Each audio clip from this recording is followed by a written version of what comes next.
Hello everyone, welcome back. This is another tutorial on how I draw realism portraits using oil pastels. In this tutorial, I'll be focusing more on just regular skin tones instead of the different colored portraits I usually do. Like always, I'm going to stick to my limited palette with only 12 colors, and it's the Gallery by Mangu Soft Oil Pastels.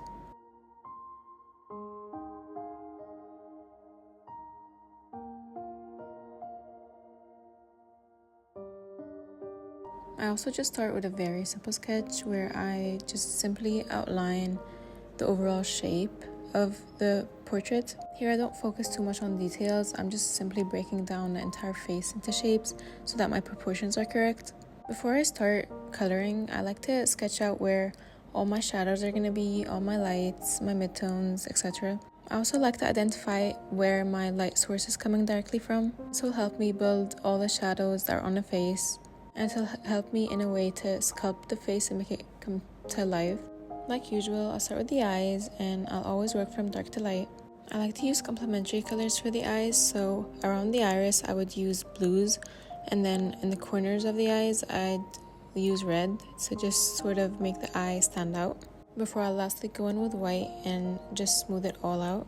Here I'm not focusing too much on details, just so I can focus on the overall shape of the eye itself.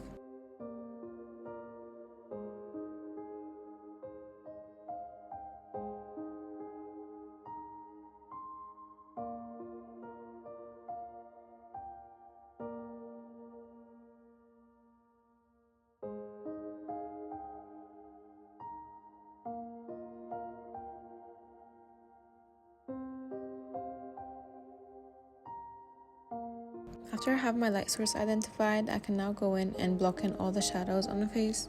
And for that, specifically due to this reference having a very harsh shadow, I'll go in with black as my main shadow, and I'll simply just block out where all the shadows are going to go on the face.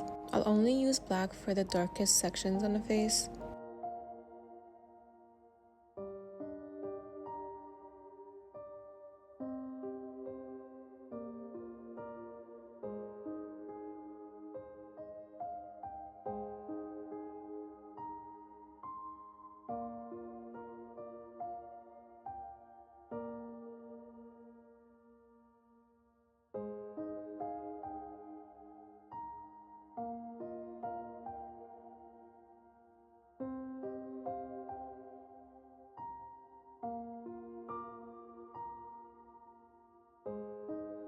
For the shadows that are still assumed as shadows on the face but are slightly lighter than those very deep shadows, I'll use the russet shade and I'll just go over the black very lightly.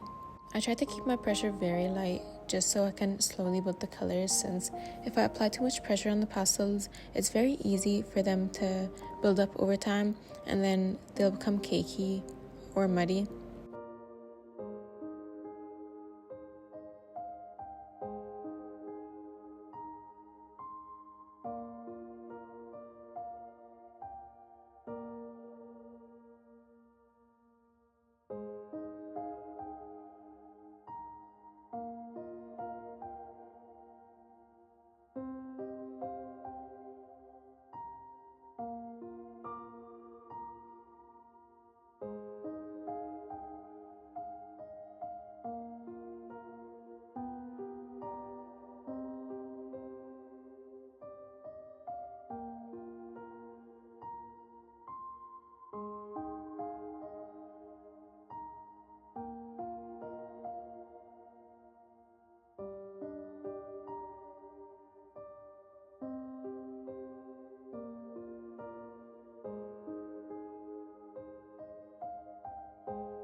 For my midtones, since the reference picture that I am using has a more reddish or warmish undertone, I'll focus on using the ochre color as my main midtone, and I'll put that basically on the side of the face that the light is coming from, but it's not hitting directly.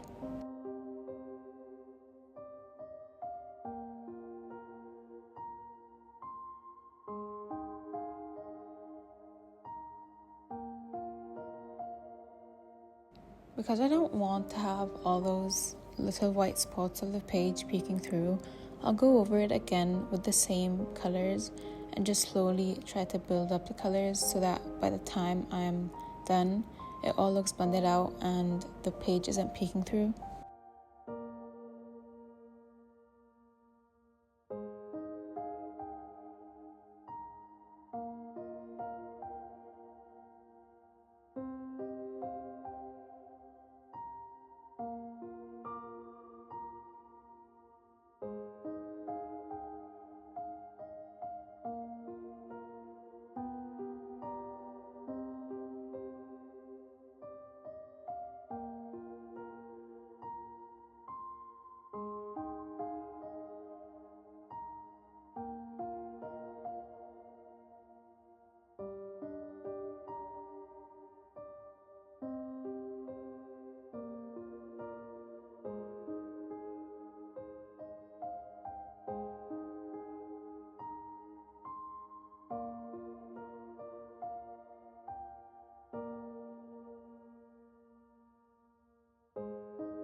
Like I mentioned in my color theory and blending techniques video, I try to use complementary colors in case I want to soften a specific tint in a color. So in this case, since my main midtone is more of the russet ochre shade, to try to balance that out, I'll use green, and I'll try to stick to a light green because I am using that light green on the section of the face where the light is hitting it, so I don't want the colors to be too dark. And I'll put the green at the very bottom as well as on top of the russet shade.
I'll try to stay away from the sections where the light is hitting the face the most, since I want those to be my brightest areas, and if I use more colors under that area, it will kind of fade out the lightness that I want or the brightness that I want on that face.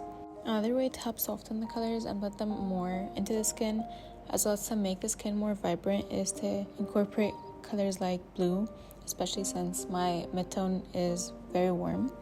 I'll do the same for the forehead, working from dark to light, and I'll just stay clear from the very lightest area.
For the area where the light is hitting it the most, I don't want it to seem too white since it won't complement the skin tone that I'm drawing very well.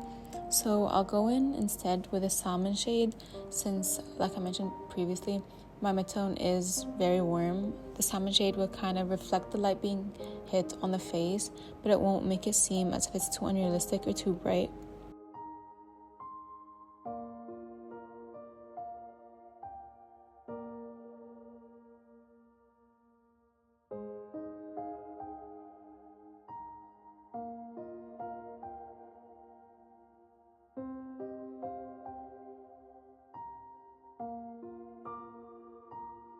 And then as usual, I'll use the white color to just sort of blend all those colors together. I'll apply more pressure to the white shade since it's easier to blend with the lighter colors than it is to blend with the darker colors.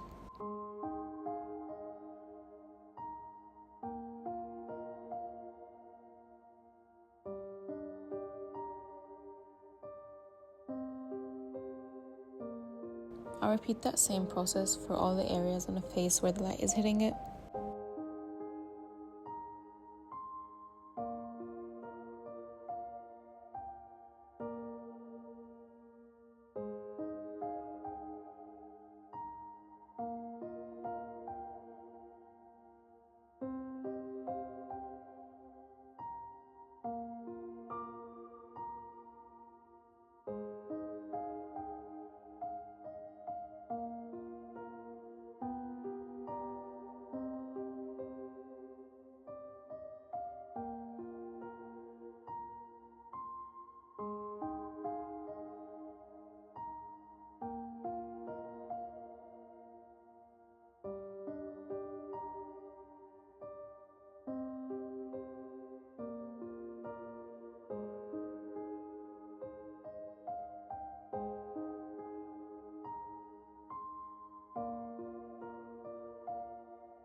For the lips, instead of relying too much on the russet shade, since the russet shade is kind of brown, and I want the lips to be very like full and voluminous and just have a very red tint to it.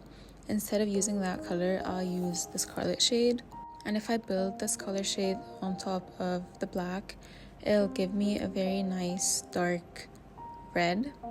And I won't use any other lighter color for that, since I just prefer the lips to just have a nice natural look instead of having a very glowy look to it.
For very small details like the light in the eyes and such, I like to use everything to my advantage, so I'll use things like the broken pieces of white pastel to do those very thin dots or just light in the eyes. And don't worry about making a mistake in here, since you can always layer colors with oil pastels. So if you accidentally put a color in a space that you don't want it, you can simply just go over it with the same colors again. For the hair, I'll just go in with black and sort of shade in most of it.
And for the highlights, instead of using white, since if I use white, it'll make the hair seem very gray, and I don't want that. If you shine light on black hair or just dark hair in general, you kind of see a lot of those red, bluish hues that are in the hair or that are in the hair strand. So instead of using white, I'll just go in with some very light blue. To try to imitate the curls in her hair, I'll sort of go in this circular shape using the light blue, and I'm not trying to blend the colors together because I'm trying to create that texture in her hair, which I can achieve by just building the colors rather than blending them together.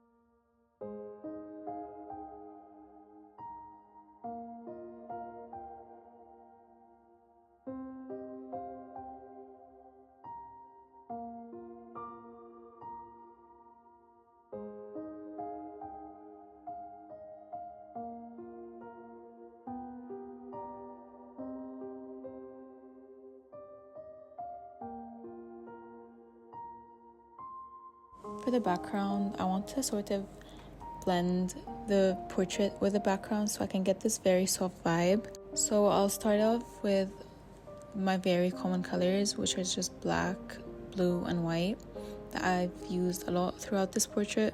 And I'll layer them very thinly. And then for the background is the only time that I don't mind using my fingers. I don't think it shows it in this video. I might have accidentally deleted the footage for that one, but I just went in with my finger and I sort of blended the background out after I'd laid all the colors in.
I'll repeat the same process for the neck and the shoulders, also working from dark to light, and then always referring back to my reference photo and just blocking out where I had originally blocked out the shadows, the midtones, and highlights, using the same exact colors I used on the face.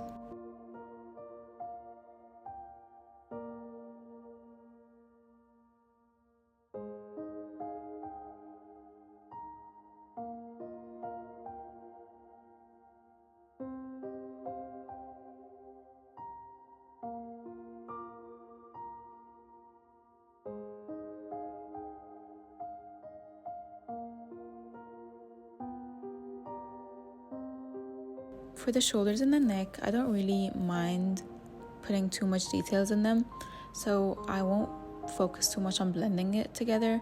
I like to have that very just soft, muddy look to it. So I'll layer the colors, but I won't focus on layering them too much so that they look very blended.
I'll repeat the same thing for the other side of the background.